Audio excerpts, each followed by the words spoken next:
दोस्तों, RS study circle में आपका स्वागत है। आज हमारे आरएस स्टडी सर्किल पर 3 बैच शुरू हो रहे हैं, जिसमें 2 हिंदी मीडियम के और एक आपके इंग्लिश मीडियम का है। जो हिंदी मीडियम का बैच है, टॉपर्स बैच फाउंडेशन का है, और इसके बारे में मैं आप लोगों को डिटेल में बताना चाहूँगा कि ये जो बैच है आपके, इसमें हम किन किन चीज़ों के बारे में ध्यान देंगे। तो टॉपर्स बैच जो है आपके, ये फाउंडेशन का बैच है। फाउंडेशन का पहले तो अपन अर्थ समझ लेते हैं। फाउंडेशन का अर्थ ये होता है कि आपको इसमें बेसिक से लेकर और एग्जाम में जिस तरह के प्रश्न पूछे जाते हैं वहाँ तक की चीज़ें करवाई जाए। पहली चीज़ तो ये होता है इसका अर्थ। दूसरा इसमें ये होता है कि इसमें प्रीलिम्स प्लस मेंस दोनों का सिलेबस जो है वो आपको कवर करवाया जाए। अब देखो, प्रीलिम्स का जो सिलेबस है उसमें कई सारी ऐसी चीज़ें हैं जो प्रीलिम्स और मेंस में है, तो उसको दोनों तरीके से आपको करवाई जाएगी। दोनों तरीके का मतलब ये कि आप ऑब्जेक्टिव टाइप क्वेश्चन भी सही कर सको और आप डिस्क्रिप्टिव टाइप क्वेश्चन भी सही कर सको। और जो मेंस वाले क्वेश्चन है या टॉपिक है वो आपको क्वेश्चन आंसर फॉर्मेट पे पढ़ाएंगे, और उसमें आपके प्रीलिम्स के जो क्वेश्चन है वो भी आपको मिल जाएंगे। ठीक है, उसको इस तरीके से अपन फ्रेमिंग करेंगे कि आपको सारा जो सिलेबस है और जिस तरीके के प्रश्न पूछे जा सकते हैं वो सारी बातें आपके इसमें कवर होगी। तो ये तो आपको इसके बारे में जो बेसिक चीज़ है वो ध्यान रखनी है। ये जो बैच है, अब की बार मान लीजिए कि 2024 में अभी जुलाई अगस्त में जो आपकी विज्ञप्ति प्रस्तावित है, और आप अगर इसी एग्ज़ाम की तैयारी कर रहे हो तो कईयों के मन में ये आशंका है कि हमारा जो कोर्स है इस बार प्रीलिम्स से पहले होगा या नहीं होगा। तो देखो, पूरे फाउंडेशन का जो सिलेबस है वो तो अगर मान लीजिए दिसंबर में परीक्षा हुई तो संभव नहीं है, लेकिन अगर प्रीलिम्स की एग्ज़ाम इस साल होता है तो आपको वो सब्जेक्ट हम पहले करवा देंगे जो प्री प्लस मेंस दोनों में कॉमन है, और इसको हम प्री और मेंस दोनों हिसाब से करवाएंगे ताकि प्रीलिम्स के बाद मेंस में आपको फिर एक्स्ट्रा या दोबारा पढ़ना ना पड़े।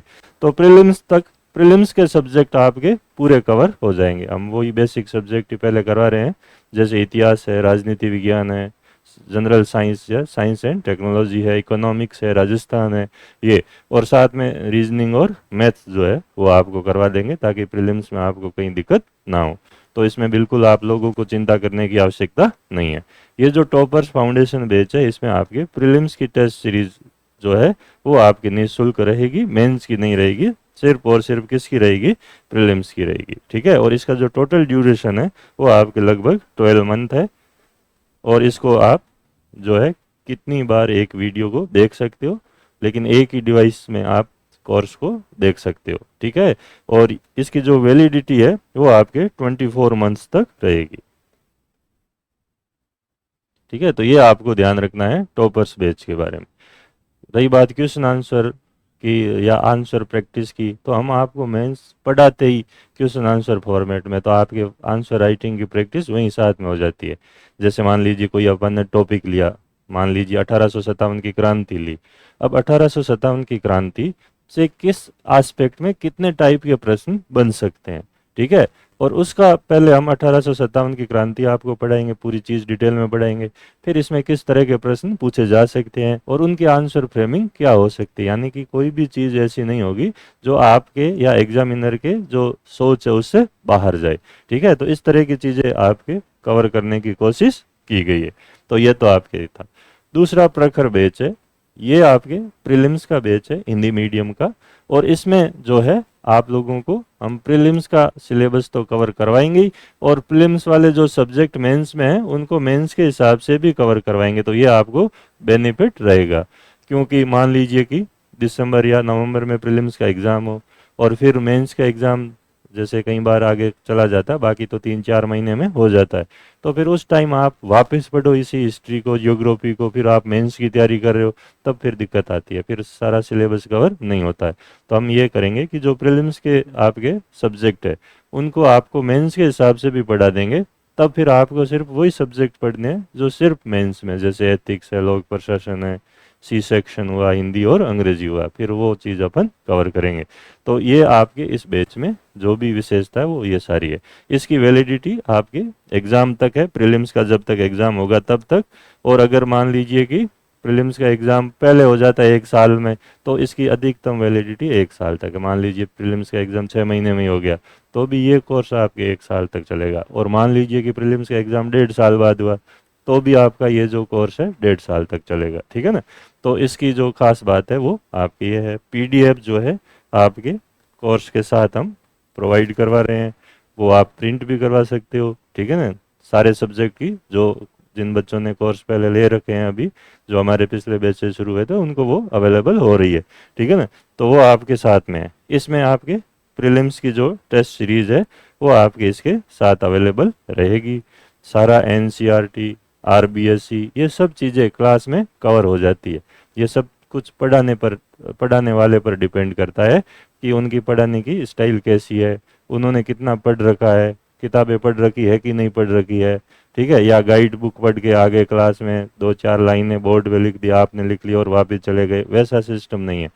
टीचर ने अगर ये सारी चीज़ें पढ़ रखी है, तो फिर वो जो भी उसकी भाषा होती है, तो उसमें वो चीज़ें अपने आप ही आ जाती है आपके, ठीक है ना। तो वो सारी चीज़ें यहाँ पे आप लोगों के लिए रहेगी। ये जो बैच है हमारा, ये आपके प्रीलिम्स का बैच है और ये इंग्लिश मीडियम का है।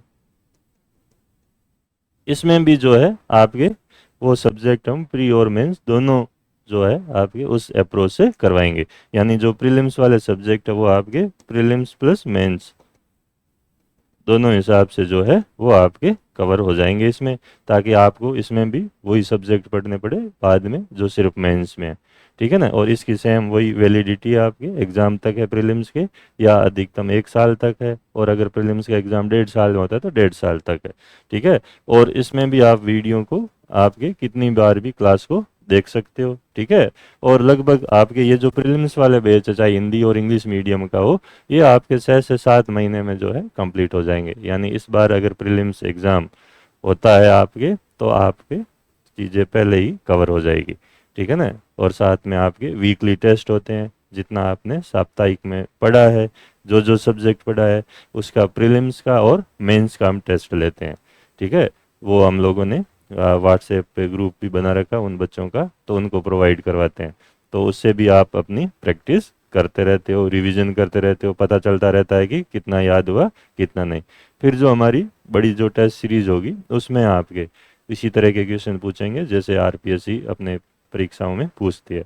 सिर्फ नोट्स में से ही उठा के क्वेश्चन पूछ लिए, नोट्स में से ही लिखे हो तो ही नंबर मिलेंगे, नहीं तो नहीं मिलेंगे, ऐसा कॉन्सेप्ट अपने यहाँ न तो पहले था, न अब है, न भविष्य में होगा। चाहे 2 बच्चे कम आए, लेकिन हम बच्चों को इस हिसाब से तैयार करते हैं कि वो आपके क्वेश्चन की भाषा कैसी भी हो, एग्जाम में उसको लिख सके, ठीक है ना। तो इन सब चीज़ों पर जोर दिया जाता है। आपके फैकल्टी के रूप में आपके पास सारे क्वालिफाइड लोग आप लोगों को अवेलेबल रहेंगे, जिन्हों को इसी एग्ज़ाम का आपके लंबा एक्सपीरियंस हो, ठीक है। और आपके या जिन्होंने एग्ज़ाम दे रखा हो, सिलेक्टेड लोग हो, ठीक है, वो आपको पढ़ाएंगे। तो ये पूरा का पूरा जो आपके सिस्टम है, मैंने आप लोगों को बताया कि आज 26 मई से प्रारंभ है आपके, ठीक है। और इसमें जो ऑफर प्राइस है वो हमने दे रखी है आपके, नहीं तो जो एग्जैक्ट जो इनकी प्राइस है वो आपके ये है। ऑफर प्राइस जो है ये आपके 26 मई को आज अपन ने शुरू कर रहे हैं, तो इस उपलक्ष्य में आप लोगों के लिए तय कर रखी है, ठीक है। तो एक तरीके से आप लोगों को इस कोर्स में कहीं पर भी दिक्कत नहीं आएगी, और आपको क्वालिटी में कहीं पर भी कॉम्प्रोमाइज़ नहीं होगा। और इतने कम जो कीमत पर आपको फाउंडेशन का बैच जो प्रोवाइड करवा रहे हैं, तो वो आप उसका फ़ायदा उठा सकते हो। तो बिल्कुल आज ही से 26 से आपके 4 घंटे की क्लासें होगी आपके, और संडे को जो है टेस्ट होता है, उस दिन क्लास नहीं होती है, ताकि आप वापस रिवीजन करके, और शाम के टाइम टेस्ट रखते हैं, ठीक है ना, ताकि आप लोग पूरे दिन में उसको रिवाइज कर सको और टेस्ट दे सको। तो मूल्यांकन सही होगा आप लोगों का, कितनी तैयारी है, किस तरीके से है, कितना लिख पा रहे हो, कितना टाइम लगेगा, ये भी हम बता देते हैं। किसी को आंसर बुकलेट दे के पता चल जाता है कि ये इस साल इसका चांस कम है, अगले 2-3 साल लगेंगे, तो वो भी हम बता देते हैं, मन में नहीं रखते हैं, ठीक है ना, ताकि कोई व्यक्ति गलतफहमी में ना रहे और वो अपनी तैयारी कर सके। तो बिल्कुल आप लोग मेहनत करो 1-1.5 साल बिल्कुल डेडिकेशन से, तो आरएस बनना कोई आपके मुश्किल काम नहीं है, ठीक है।